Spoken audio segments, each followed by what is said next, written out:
ఈరోజు రాష్ట్ర నలుమూలల నుంచి విచ్చేసిన ఈ కాపు ప్రతినిధుల సమావేశానికి విచ్చేసిన మీ అందరికీ ముఖ్యంగా ఈ సమావేశం ఏర్పాటు చేయడానికి మూల కారణమైనటువంటి మా కాపు జేఏసీ ప్రతినిధులకి అందరికీ సిఎస్ అంటే చీఫ్ సెక్రటరీ, జేడీ అంటే జేడీ లక్ష్మణ్ గారు ఎట్లాగో ఇంటి పేరే సిఎస్గా మారిపోయింది మన రామ్మోహన్ రావు గారు. ఎందుకంటే కాపు అంటే కాపు కాస్తాడు, ప్రభుత్వం అధికారిగా ఉంటే ప్రభుత్వానికి కాపు కాస్తారు.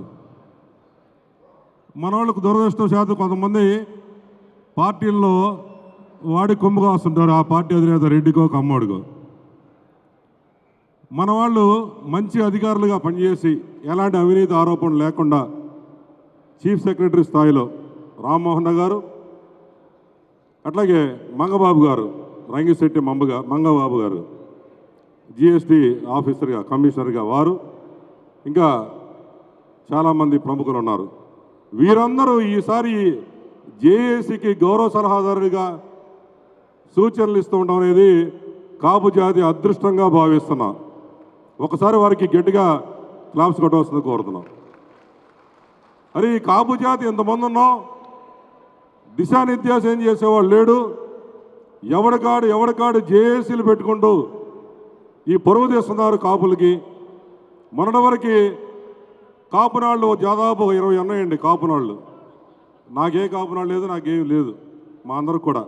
ఇక్కడ ఉన్న వాళ్ళందరూ ఒక ఆయన అడిగాడు, సరైన వాళ్ళ పేర్లు వేసా ఫోటోలు వేశారంటే అసలు మేము వద్దని చెప్పాం, మా పేర్లు కూడా వద్దాయా అన్నాం. ఉద్యమంలో మాతో పాటు పాల్గొని ఇక్కడున్న ప్రతి ఒక్కళ్ళు కూడా వీళ్ళు అర్హత ఉందని భావిస్తున్నాను నేను.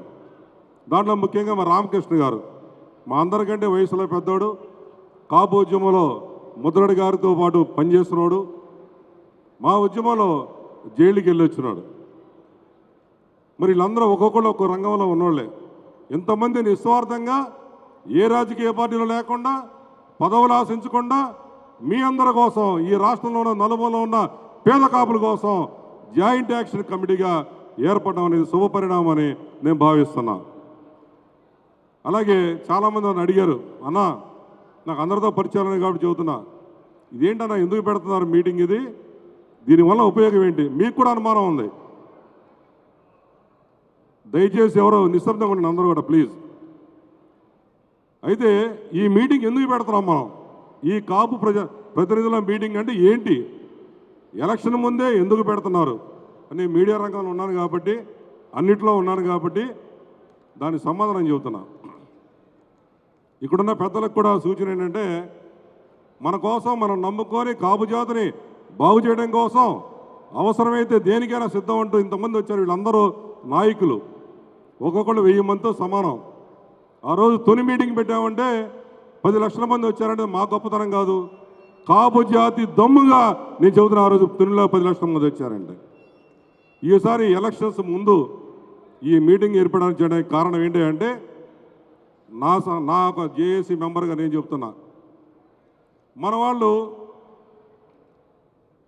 రకరకాల పార్టీల్లో ఉండి ఎమ్మెల్యేలు అయ్యి ఎంపీలు అయ్యి మంత్రులు అయిన తర్వాత ఎలక్షన్ ముందేమో నేను కాపునండి, కాపు కోటలు నాకు ఇవ్వండి అని చెప్పుకుంటూ వాడు ఎమ్మెల్యేనో మంత్రి అయిన తర్వాత మన వాళ్ళు వస్తే, బాబు కొద్దిగా మా ఇంటికి రామాకండి, నేనంటే ఎవరి దగ్గర పోననుకోండి, నాకు అవసరంలా.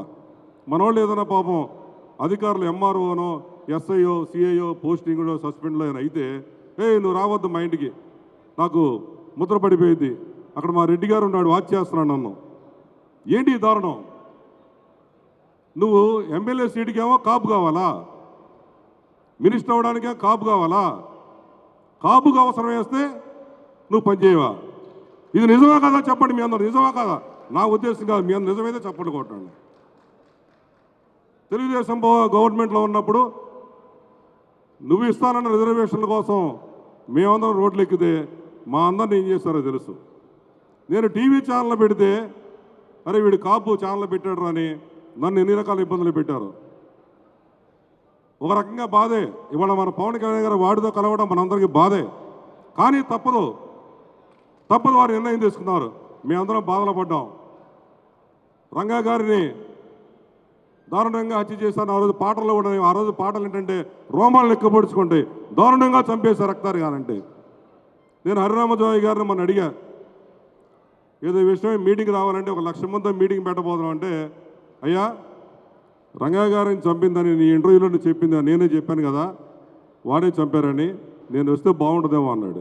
అడ్జస్ట్ అవుతున్నారు, కాపులు అడ్జస్ట్ అవుతున్నారు ఈ రోజున, నిజాయితీగా పనిచేస్తారు కాబట్టి. ఇకపోతే కాపు కష్టాలు తెలియనివాడు కాపు కోటలో ఎమ్మెల్యేలు అయ్యి మంత్రులు అయ్యి మన ఎవడికి పనిచేయట్లా, ఏ పార్టీ వచ్చినా. ఆ రోజు మా ఉద్యమంలో ఇప్పుడున్న వైసీపీలో ఉన్న ఎమ్మెల్యేలు మంత్రులు మా ఎంట తిరిగి ఉద్యమంలో అలా స్టేజ్ మీద కనపడి ఎమ్మెల్యే టికెట్ తెచ్చుకున్నారు, మంత్రులు అయ్యారు. వాళ్ళెవరు కూడా ఈ రోజున మనకి అవసరం వస్తే మా రెడ్డి గారు ఉన్నారండి, జాగ్రత్తగా ఉండాలి, మీరు మాట్లాడకూడదు అన్నారు. నా యొక్క ఈ మీటింగ్ సాక్షిగా నేను చెప్తున్నానంటే, ఈ జేఏసీలో వాళ్ళు కానీ కాపుల్లో ఉన్న పనిచేస్తున్న కానీ ఎమ్మెల్యేలుగా సీట్లు ఇస్తే వాళ్ళకు తెలిస్తే కాపు కష్టాలేంటో. వాళ్ళు ఎవరన్నా ముందుంటే నాకు తెలిసి ఆకుల రామకృష్ణ గారు తెలుగుదేశంలో ఉన్నాడు, మరి మా తోట రాజీవ్ ఉన్నాడు వైజాగ్ నుంచి, యేస్ దాస్ గారు ఉన్నాడు, ఇంకా ఎవరైనా ఉంటే ఇలాంటి వాళ్ళని మనం వీళ్ళ టిక్కెట్లు ఇప్పించుకొని వీళ్ళని ఎమ్మెల్యే చేసుకుంటే ఈ బాధలు పడ్డారు కాబట్టి, మన బాధలు తెలుసు కాబట్టి వాళ్ళు న్యాయం చేస్తారని నేను అనుకుంటున్నా. ఇది మీకు ఇష్టమా కదా చెప్పండి. మనందరం ఇలాంటి వాళ్ళని మనం పోరాటాల సీట్లు ఇప్పించుకోవాలా. ఎవరో ఉన్నారంట, వాడికి ఏదో 50 కోట్లు ఉన్నాయంట, వాడికి సీట్ ఇస్తే వాడికి ఏం కష్టాలు తెలుస్తాయండి. సిఎస్ రామ్మోహన్ రావు గారు ఆయన ఆ స్థాయికి వెళ్ళాయంటే ప్రతి ఒక్క కింద నుంచి పై లెవెల్ ఆయన కష్టాలు తెలుసు ప్రజలే. అలాంటి వాళ్ళని మనం సీట్లు తీసుకుంటే మీ అందరూ ముందు నాకు అవసరంలా, నాకు ఏ సీటు అవసరంలా, నాకు ఏ పార్టీ అవసరంలా. మీరు పొలిటికల్ పార్టీలో ఉంటే మీరు రండి, మీరు అడగంటే దమ్ముగా మీ అందరం వస్తాం. అంతేగాని మన కాపు సమస్యలు తెలియనివాడు సీట్లు తీసుకొని వాళ్ళు మంత్రులు అయిన తర్వాత మన పరిస్థితి ఇట్లాగే ఉంటుంది. మరొక సూచన ఏంటంటే, కాపు ఎంప్లాయీస్ అండి, ప్రభుత్వ ఉద్యోగులు, ఎమ్మెల్యే అంటే 5 ఏళ్ళు ఉంటాడు, నెక్స్ట్ వాడికి సీట్ ఇస్తాడో లేదో చెప్పలేం. ప్రభుత్వ ఉద్యోగులను మనం కాపాడుకోవాల్సిన బాధ్యత ఉంది మనందరికి కూడా. చాలా దారుణంగా వాళ్ళకి పోస్టింగ్లో తెలుగుదేశం గవర్నమెంట్లో అంతా లూప్ లైన్లే, పోలీస్ డిపార్ట్మెంట్లు కానీ ఎంఆర్ఓలు కానీ ఎండిఓలు కానీ. ఈ గవర్నమెంట్లో కూడా అదే పరిస్థితి, పేరు చివర అక్కడేమో చౌదరి ఇక్కడేమో రెడ్డి ఉండాలి.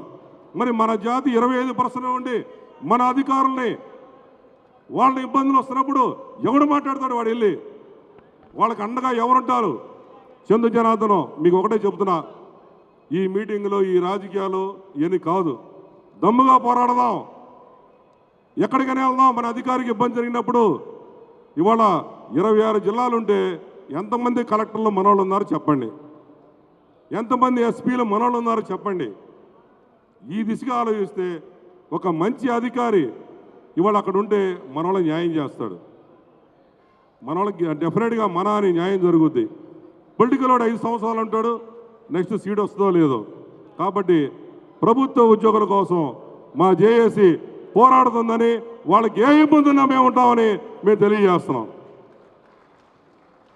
అట్లాగే ఈ రాజకీయాల విషయం వద్దాం. దమ్మునోడికి సీట్లు ఇవ్వండి అయ్యా, కాపుల్లో దమ్మునోడి సీట్లు ఇవ్వండి, ఏ పార్టీ మాకు అనవసరం.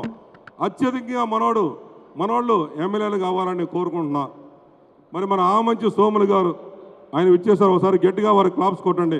ఆమంచి సోములు గారు ఆయన కాపునాడు ప్రకాశం జిల్లా బాధ్యత వహించి రాష్ట్ర వ్యాప్తంగా ఎక్కడ కాపులు సమస్యలున్నా గ్రౌండ్ లెవెల్లో పోరాడుతున్న వ్యక్తి. మరి ఆయన కూడా జనసేన పార్టీలో చేరాడు. జనసేన పార్టీలో మనం చేరి నాకు తెలిసి ఎమ్మెల్యే సీటు కన్ఫర్మ్ అయిపోయింది దానికి. అంటే మన ఆశయం ఒక మంచి వ్యక్తి ఆయన ఎమ్మెల్యే సీటు కన్ఫర్మ్ అయితే గెలవబోతున్నాడని మేము తెలియజేస్తున్నాం. ఇలాంటి వాళ్ళు ఎమ్మెల్యేలు అయితే, ఇలాంటి వాళ్ళు ఎంపీలు అయితే మనకు న్యాయం జరుగుద్ది. కాబట్టి ఈరోజు ఈ మీటింగ్కి మనం న్యాయం చేయాలంటే దమ్మున్న వాళ్ళని ప్రజాప్రతినిధిగా ఎంచుకునే విధంగా కాపు జేఏసీ వాళ్ళకు సపోర్టుగా ఉండాలని నేను కోరుకుంటున్నాను. అట్లాగే లేడీస్ కూడా ఈసారి 33% ఉందమ్మా. లేడీస్కి 33% వచ్చిందంటే దమ్ముగా మీరు నిలబడండి. ఎన్నాళ్ళని రేణుకా చౌదరి పురంధరేశ్వరి ఇళ్ళని చూస్తాం చెప్పండి. ఎంఐ కవనా రజనీవంత్ బ్రహ్మాండంగా మాట్లాడుద్ది. రావాలి, మీలాంటి వాళ్ళు రావాలి రాజకీయాలకు. దమ్ముగా మీ అందరం ఉంటాం, మీకు అన్ని రకాలుగా చూసుకుంటాం, ఏమి ఇబ్బంది లేదు. లేడీస్ రండి ముందుకి.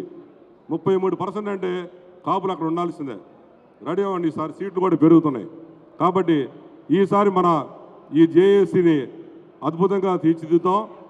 ఎలక్షన్ ముందు కాదు, రాబోయే రోజులు కూడా పోరాటానికి సిద్ధంగా ఉండాలని తెలియజేస్తూ మరొకసారి రాజ్యాధికారమే మన లక్ష్యం. అంటే ఒక సీఎంగా కాదు, నామినేటెడ్ పోస్టులు చాలా ఉన్నాయండి. నామినేటెడ్ పోస్టులు ఉన్నాయి, ఎమ్మెల్యేలు ఎంపీలు అన్నీ ఉన్నాయి. ఇవన్నీ కూడా మనకి సమానంగా మన జనాభా ప్రకారం ఇవ్వాలని కోరుకుంటూ సెలవు తీసుకుంటున్నాను. జోహార్ వంగవీటి మోహనంగా.